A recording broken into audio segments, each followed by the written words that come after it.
On that lumber note, good afternoon to you wherever you are. You're welcome to the Star Midday News.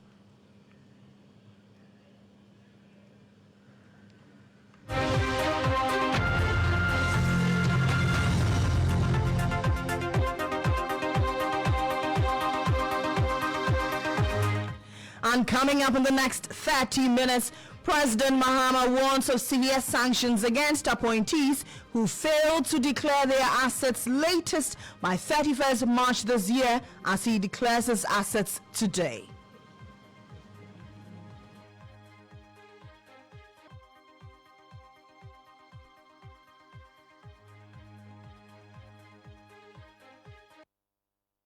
I've asked the Chief of Staff to send word to all appointees to ensure that they declare their assets by the end of the first quarter of this year, that is by 31st March 2025. But the question remains, is our asset declaration foolproof? We'll hear from experts. Also in this bulletin, Vice Chair of the Baumia 2024 campaign team, Nana Akumia, criticizes President Mohammed's decision to revoke all appointments after December 7, saying it is against his reset agenda. Now you say you're going to reset, put the country on a different path, and then you are doing the same evil things. More from Mr. Akumia, who is calling for the maintaining of the rotational Independence Day celebration, saying it has positive impact on national inclusion. You can maintain the rotation because of the positive impact it has on national inclusiveness and national cohesion. Later, power consumers demand answers to current erratic supply of electricity as they lament the disruption in supply. Yeah, actually, also explain this a little bit, not too much like that, like before. Yeah, but we are just hoping that the government can do something about it before it gets worse like before. Normally, they used to off it around in the evening around 6, and then it will come 12 a.m. We'll touch also on education as stakeholders in the sector welcome reintroduction of parent-teacher associations. But the immediate past Deputy Education Minister, Reverend Ntimfojo, insists the association was never scrapped. So if NEC now says they are bringing back PTA, it's not like PTA was banned. So engagement were not banned. Are they bringing back the levy? Is that what they are bringing back? And later, traders and passengers stranded in Oti as the platoon that ferries them across the Oti River breaks down. Bring you details of these and many others all shortly.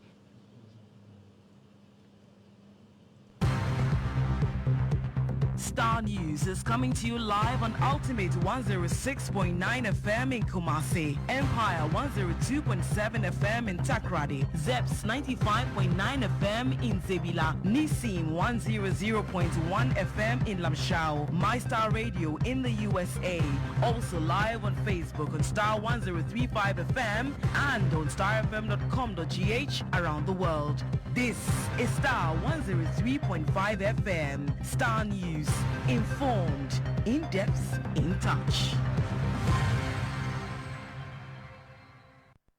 And my name is Lily Mohammed. Coming up, let's bring you the news in detail. President John Dramani Mahama has warned of severe sanctions against appointees who failed to declare their assets by 31st of March 2025.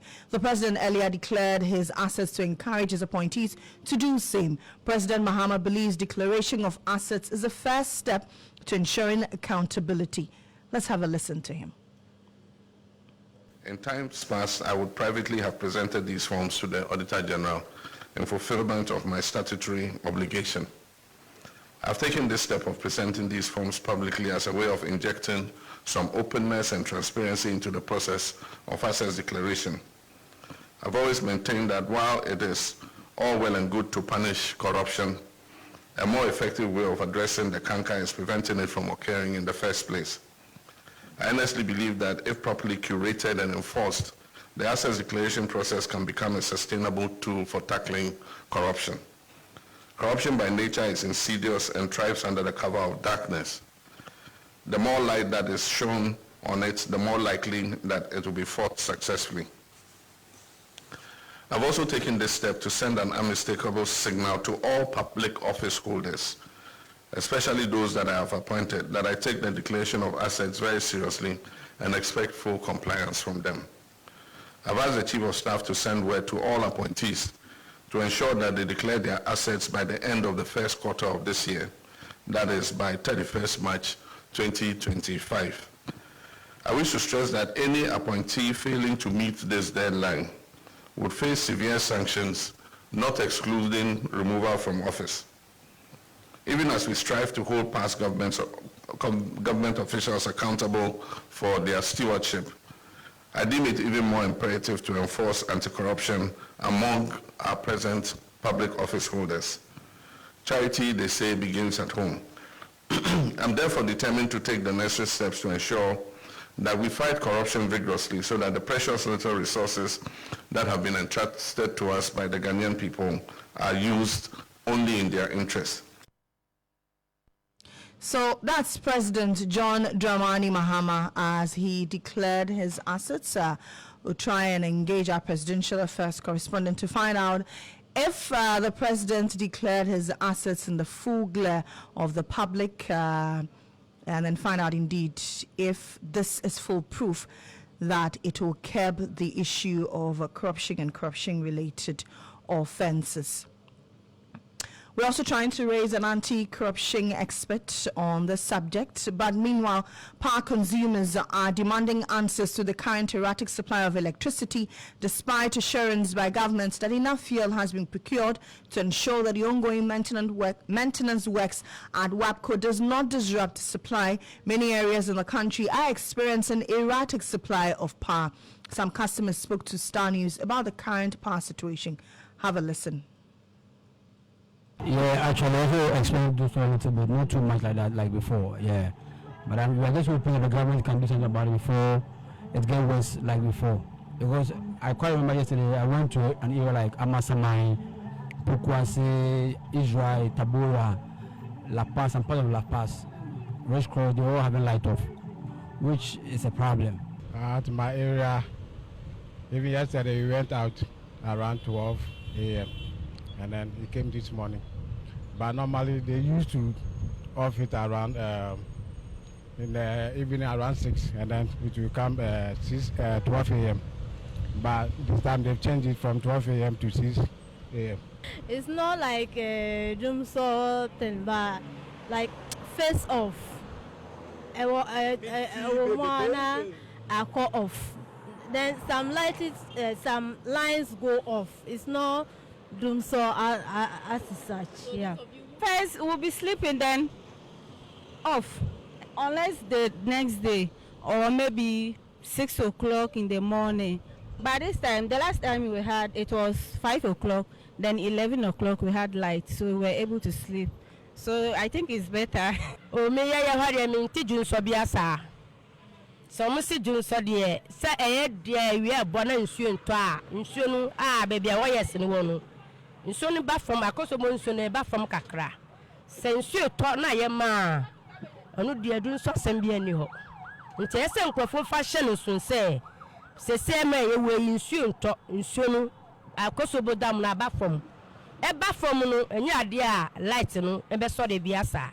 Because some of the pressure ya anhwe nyina ye bewu Ghana ha. Eja beto Ghana ha. So that was a cross-section of the public speaking about the current power situation.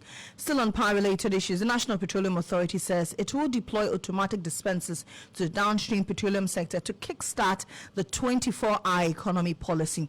The much-touted 24-hour economy policy is designed to encourage and support businesses and public organizations to operate 24/7 in 3 shifts of 8 hours to boost production, promote productivity, and generate well-paying jobs. Speaking at the 2025 Downstream Dialogue organized by the Chamber of Oil Marketing Companies, Acting CEO of NPA, Godwin Eduji Tamaklu, said the move will fast-track and create sustainable jobs in the downstream sector. The National Petroleum Authority envisages a downstream sector that is innovative, efficient, and sustainable. Since assuming office, I have emphasized the importance of affordability, quality, and reliability in the supply of petroleum products to our fellow countrymen. Our commitment is to ensure fair pricing and strict adherence to industry standards, alignment with the vision of His Excellency President John Dramani Mahama to reset and transform the sector whilst rolling out a 24-hour economy solutions.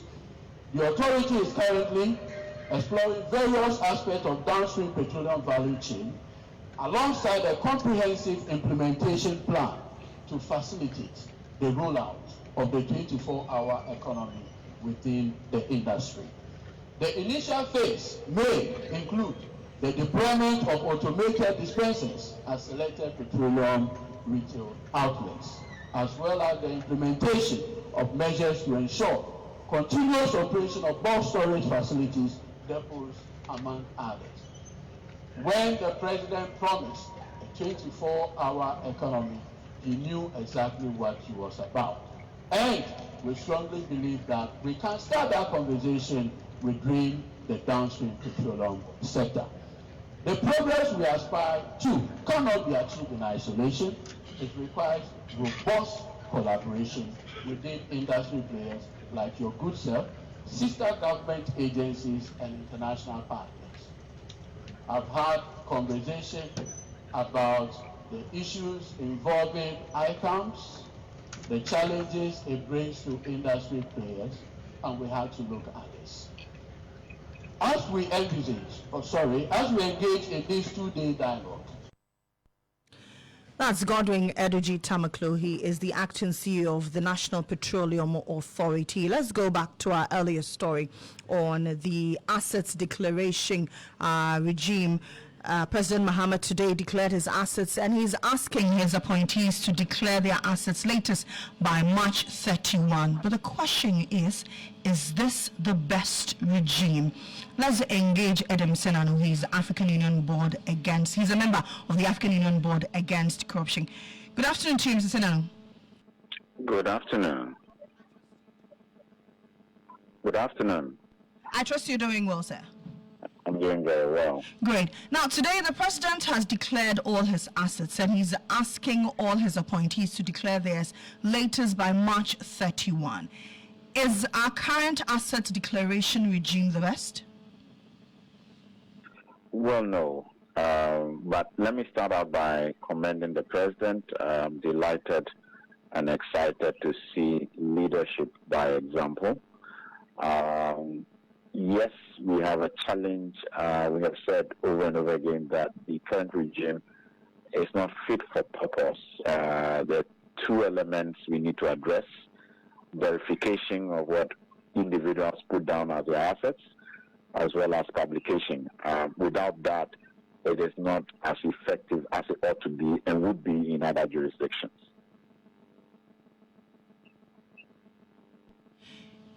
In the interim, what can the president do to ensure that even if his appointees declare their assets, it fits the elements that you're mentioning?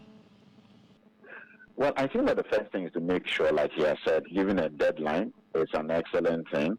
Indicating that there will be sanctions for those who do not.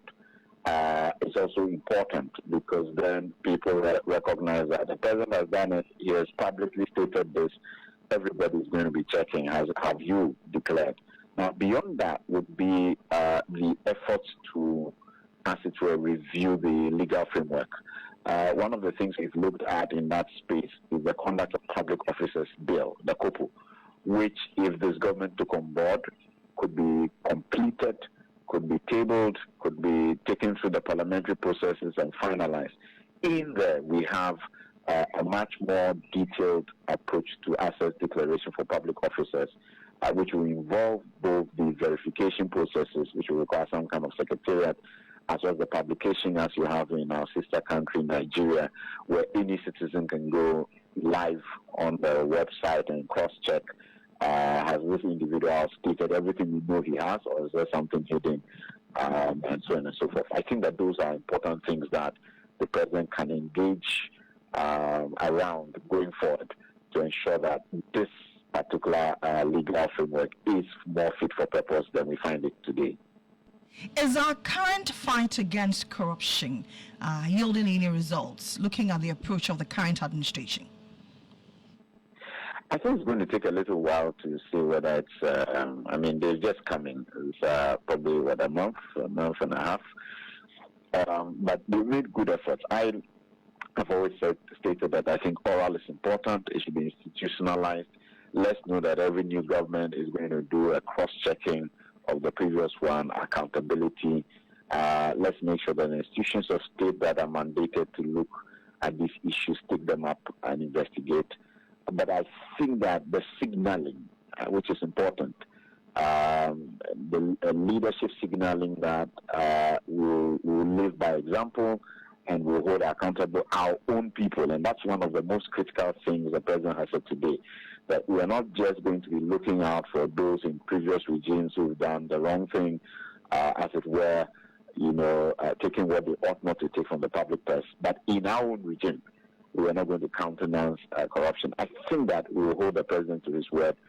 It will take a little while to begin to see whether that is impacting what we see in the general anti-corruption space. All right, Mr. Sinano, thank you very much for speaking to us. Thank you for having me. You're welcome. That's Adam Sinano. He's a member of the AU Board Against Corruption. Vice Chair of the Baumia 2024 campaign team, Nana Akumia, has strongly criticized President Mohammed's directive to revoke all appointments after December 7, saying it is against his reset agenda. The president had earlier issued a directive to revoke all appointments made by the previous government after December 7. The notice attracted much criticism from officials of the SWR government and the minority members in parliament. Speaking to Lantam Papanko on State of Affairs, Nana Akumia said the president is repeating the same evil things the NPP did in 2016, which according to him does not fit into his reset agenda. Like I'm saying, they made appointments after 7 December when they lost power. And they not just some middle level, lower level appointments. The appointments included appointments to constitutional bodies. They made those appointments a week before they left office, and the several lower level appointments. And they said that they were still in office, they still had executive power, and what the appointments were in the national interest. So when you now have a chance, and then when some of these appointments were terminated, you spoke against it. Now you say you're going to reset, put the country on a different path. And then you are doing the same evil things. And even though the letter that they issued said after 7 December, a lot of these terminations are being done to people who were employed before December. The directive said after 7 December. How do you justify it? That's Nana Akumia. He was vice chair of the Baumia 2024 campaign team. He also called on the president to maintain the rotational Independence Day policy introduced by former President Nana Danko Akufo-Addo. According to him, the rotational policy has promoted national inclusion and cohesion. He, however, advised that it should be done cost-effectively. One of the things that Akufo-Addo government had done was the rotation of the independence celebration from region to region, because the effect on national cohesion and inclusiveness, you cannot underestimate it. But you can still do it in a way that cuts costs. Okay? So look at the elements of the celebration and see which elements can be cut off. But the principle of the rotation, I think, is very good for inclusiveness and for national cohesion. But there's already a holiday, is there not? And we're observing the day as Independence Day, and there's going to be a commemoration of it. Yeah. A very small, not very flashy, but extravagant one, at the Jubilee House. I'm saying you can maintain the rotation because of the positive impact it has on national inclusiveness and national cohesion. That's Nana Kumia. He was a vice chair of the Baumia 2024 campaign team. He also slammed the famous Operation Recover or Loot policy under the current administration. According to Nana Kumia, the policy is selective and only focuses on loots that occurred in the last 5 years. He emphasized that the NPP is not against the principle of fighting corruption. Because you say you are going to recover all. All, not some. If there's looting, it has to be recovered. And you want to recover all. But what they are doing is like, we are going to try to recover some. You look at the reports, the language itself, Akufo-Addo's daughter, as if the person is not a person in their own right. Akufo-Addo's niece, Baumia's aide, Baumia's brother, Baumia's this. You know, here's a case where you yourself, you are saying that these things have to be subject to audit. And mind you, these things will have to go to courts if that's what it should be. Yeah. So when you present your report in this way, where you stigmatize people and you narrow the period, then it becomes like a witch hunt. So I'm saying that it can be done better. Nobody is against the principle of fighting corruption and recovering the fruits of corruption. But you have to do it well. If you don't do it well, I can tell you, you will not get anywhere. Nana Kumia is the vice chair of the 2024 Baumia campaign team. He was also the immediate past CEO of the state of SDC. Let's now touch on education, as stakeholders in the sector have welcomed the reintroduction of PTAs in schools following the announcement by Education Minister Haruna Idrisu on Monday. The association, which formed an integral part of pre-tertiary education in the country, was scrapped by former Education Minister Dr. Matthew Poku-Prempeh during the first term of the Yeswal Akufo-Addo administration. However, speaking at the launch of the 79 million renovation and upgrade project of public schools in the Okankwe South constituency, the Tamale South MP said in the past, PTAs played a crucial role in contributing to quality education standards and discipline, hence the reintroduction. I am particularly happy to announce that PTAs will be introduced back into the management of education in Ghana under the presidency of Excellency John Dramani Mahama, to work for parents and teachers to work together to improve learning outcomes in our educational institutions, and for PTAs to support our educational institutions to produce quality human capital for our country. That's Haruna Idrisu. He is Education Minister, but immediate past Deputy Education Minister Reverend John Ntimfojo insists the association was never scrapped. Nobody abolished PTA. Nobody abolished the involvement of parents in the running of schools and to take interest in the outcomes of their learners. What we did was abolishing PTA levies.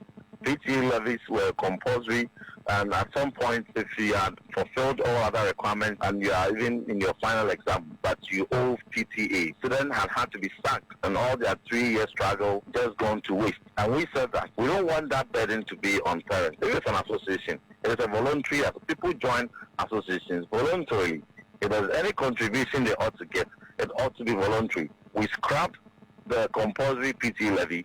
Government took that on and put it into the recurrent expenditure that periodically were disbursed to schools and sent it, taking that burden off parents. Then we created what we call Parent Association. So we called it Parent Association, and from 2017 to 2024, anyone who called the school, they do it. However, periodically, they were engaging the school authority, and that never stopped. So if NEC now says they are bringing back PTA, it's not like PTA was banned. So engagement were not banned. Are they bringing back the levy? Is that what they are bringing back? If they're not bringing back the compulsory levy, and it is the engagement between teachers and parents, that was never stopped. The argument that has come up forcefully is that after the levies were banned and all that, beyond that, the role of the PTA significantly diminished under your administration, because back then the PTA had quite a say when it comes to discipline, policy, as well as other issues relating to the school. But because of the limiting role that the government gave the PTA, they barely could make any input. By calling that parent association, was it the teachers' engagement that got diminished, or the parents' engagement that got diminished? Which particular one got suffered or was lower? The teachers were so heavily involved in the running of schools. Parents were so heavily involved. The only thing that stopped was the compulsory levy. Reverend John Ntimfojo is a deputy minister, a former deputy minister of education under the Eswell and Nana Dankwa Akufo-Addo government, speaking on the reintroduction of PTAs. It's now time to bring you the latest update on sports, and Monica Bukari is here. Monica. Good afternoon, Lily. Good afternoon. Yes, are you ready for tomorrow? Tomorrow's Champions League, Man City against me. I'm looking forward to it. What's up in sports this afternoon? Well, in sports, to the UEFA Champions League, Celtic boss Brendan Rodgers wants his team to come away from their Champions League playoff against Bayern Munich with no regrets. The visitors trailed 2-1 into today's second leg at the Allianz Arena, and the manager accepts it will take performance of the highest quality to be successful, but stresses that it is a challenge he and his team want to embrace. Yeah, absolutely, and that was the key for us in the first leg. You know, when you play two-legged games, it's important that you come into your second game and you have the opportunity and you have the chance to do that. And so we had to be smart, and we'll have to be smart again tomorrow in the game. But we have players that can score goals. I think for us, as I said, we defended well. We didn't give so much away. But we were disappointed with the goals that we conceded, just on the timings and especially the second goal. So we know we can't defend at this level, and then it's just having that courage and that bravery to go and play our game, and that'll be key for us tomorrow. So it's a beautiful pitch. The arena's amazing to come and play in, and it's, as I said, it's the second leg. So we want to make sure we leave everything out there on the field, and as I mentioned, anything is possible in the game. You know, anything can happen, and hopefully we can go and produce a performance that gives us the result in the end. Now let's also hear from Bayern manager Vincent Kompany, who says he and his lads are fully prepared for tonight's highly anticipated clash against Celtic. Kompany believes the team's focus and intensity will be key to securing victory. It's not been mentioned since I've been here, for sure, inside the club, I mean, but I know that outside of the club, everything tends to be a topic, so, and I say it respectfully, but I would just say that from the very beginning, we've sort of expressed that it was important for our fans to be allowed to dream, and so, but it doesn't change the mission tomorrow. For me, the mission tomorrow is to win the game, and or do the necessary to qualify, and then hopefully I'll be standing here again for whatever next press conference and saying the same again, you know, and sort of the dream and the job have to align, but my job is to focus on the game tomorrow. Now do join us for more sports here on The Game on GH1 TV as well at 1 p.m. My name is Monica Bukari. Back to you, Lele Mohammed. Thank you very much, Monica, for that sports update. Just before I take leave of you, Health Minister Kwabena Minta Kando has outlined measures to curb cholera outbreak, which has claimed 49 lives so far in 5 regions. In a statement on the floor of Parliament, the minister disclosed out of reported 6,145 cases, 719 have been confirmed. According to the Jaboso MP, the cases are, however, on the decline, revealing there's a need for multi-sectorial collaboration to combat the outbreak. New cholera cases are decreasing, and the districts of Agola West and the Futu, which were initially hard hit, are now showing a decline in new cases. The figure As of 16 February, only Central Region had active cases. The region reported a total of 28 active cases on admission. Efutu 18, Cape Coast 6, Aguna West 4 cases. Mr. Speaker, the positive 6 is a testament to the relentless efforts of our health workers and partners who have been diligently implementing a robust response plan. This plan includes heightened surveillance to swiftly identify and manage cases, strengthen laboratory capacity for accurate and timely diagnosis, and environmental assessment to pinpoint and address risk factors. We have also established a cholera treatment centers and are conducting public awareness campaigns to educate communities. Surveillance. We are tightening surveillance in all districts with active community case search and contact tracing to identify and manage cases promptly. Laboratory. We have strengthened laboratory capacity to test and confirm suspected cases, ensuring accurate diagnosis and timely treatment. That's Health Minister Kwabena Minta Kando on the floor of Parliament responding to cases of cholera recorded currently in the country.